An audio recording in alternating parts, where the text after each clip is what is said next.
नाज़रीन इकराम, अस्सलामु अलैकुम वरहमतुल्लाहि वबरकातुह। मदारिस में नई बहाली पर जल्द ही संजीदगी से अमल होगा, अब्दुस्सलाम अंसारी। तो जी हाँ नाज़रीन, बहुत ही अहम खबर है। मदारिस में बहाली को लेकर क्या कहा है अब्दुस्सलाम अंसारी ने, तो शुरू से आपको पढ़कर सुनाता हूँ।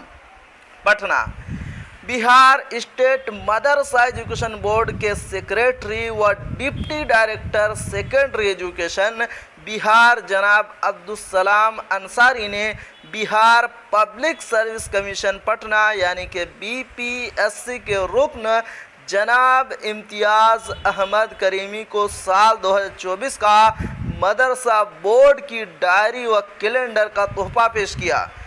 इस मौके पर कौमी असातिज़ा तंजीम बिहार के रियासती कन्वेनर व आज़ाद सहाफ़ी Mohammad Rafi, Dhakvi academy of undergraduate learning के डायरेक्टर मिनहाज ढाकवी, राजकुमार वामेश प्रसाद मौजूद थे। गुफ्तगू के दरमियान मदारिस में तालीमी निज़ाम को दुरुस्त करने के लिए नए असातिज़ा की बहाली पर यह बात साफ हुई है कि इस सिलसिले में सालाना इम्तिहान के बाद संजीदगी के साथ पहल होगी।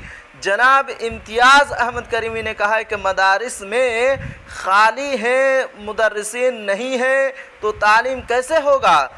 इस पर जनाब अब्दुस्सलाम अंसारी ने कहा है कि हम लोग इस कोशिश में लगे हैं कि इम्तिहान के बाद कुछ मसाइल हैं जिसे बहुत जल्द हल कर लिया जाएगा।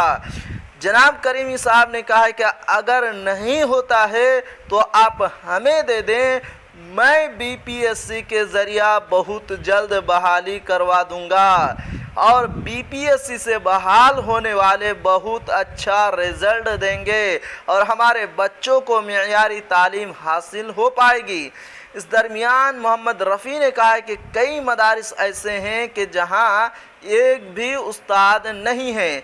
ऐसे में मदारिस में तालीम को यकीनी बनाना मुश्किल है, इसलिए बहाली के रास्ते में हाइल तमाम रुकावटों को दूर करके जल्द से जल्द बहाली करवाना ही अक्लमंदी है।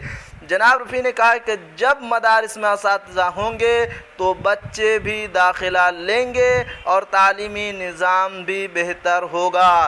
तो जी हाँ नाज़रीन, बहाली को लेकर हरी झंडी मिल ही गई है। आखिर में आपसे एक छोटी सी गुजारिश है कि अगर आप हमारे चैनल पर नए हैं तो हमारे चैनल को ज़रूर सब्सक्राइब कीजिए और बेल आइकन के घंटे को भी ज़रूर दबा दीजिए, क्योंकि मैं आपके लिए बिहार मदरसा बोर्ड के ताल्लुक़ से हर खबर लेकर आता रहता हूँ।